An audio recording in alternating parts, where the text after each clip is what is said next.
அடுத்த நாளும் ரொம்ப சந்தோஷமா தான் தொடங்கும் அப்படின்ற நம்பிக்கையோட தான் அன்னைக்கு நாங்க எல்லாரும் தூங்க போனோம். ராத்திரி 2 மணிக்கு ஒரு பயங்கரமான சத்தம். என்னன்னு எழுந்து கண்ணு திறந்து பார்க்கும்போது எங்க வீடை சுத்தி தண்ணி சூழ்ந்திருந்தது. திரும்பி என் குடும்பத்தை பார்க்கும்போது யாருமே இல்ல.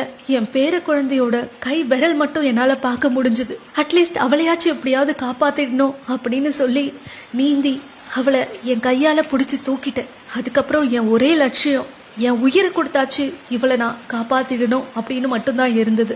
கண்ணு கெட்டுற தூரம் வரைக்கும் ஃபுல்லா இருட்டு. அந்த இருட்டுலயும் எப்படியோ நீந்தி தப்பிக்க முயற்சி பண்ண ஆரம்பிச்சோம். நாங்க போயிட்டு இருக்கும்போது ஒரு 2 மாடி கட்டிடம் இடிஞ்சு தரமட்டமா உள்ள போய்கிட்டு இருக்கு. நாங்க தப்பிச்சு ஓடி ஒரு காட்டுக்குள்ள போயிட்டோம்.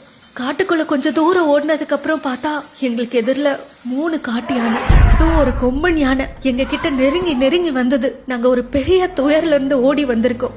தயவு செஞ்சு எங்களை எதுவும் பண்ணிடாத, என் குழந்தை எனக்கு காப்பாத்தியே ஆகணும் அப்படின்னு அது முன்னாடி கதறணும். அந்த யானைக்கு என்ன தோணுச்சுன்னு எனக்கு தெரியல. அது கண்ணீர் விட தொடங்குச்சு. அதுக்கப்புறமா ஓடுறதுக்கு சக்தி இல்லாம நாங்க அங்கேயே மயங்கிட்டோம். காலையில சூரிய வெளிச்சம் வரும்போதுதான் நாங்க கண்ணை திறந்து பாக்குறோம்.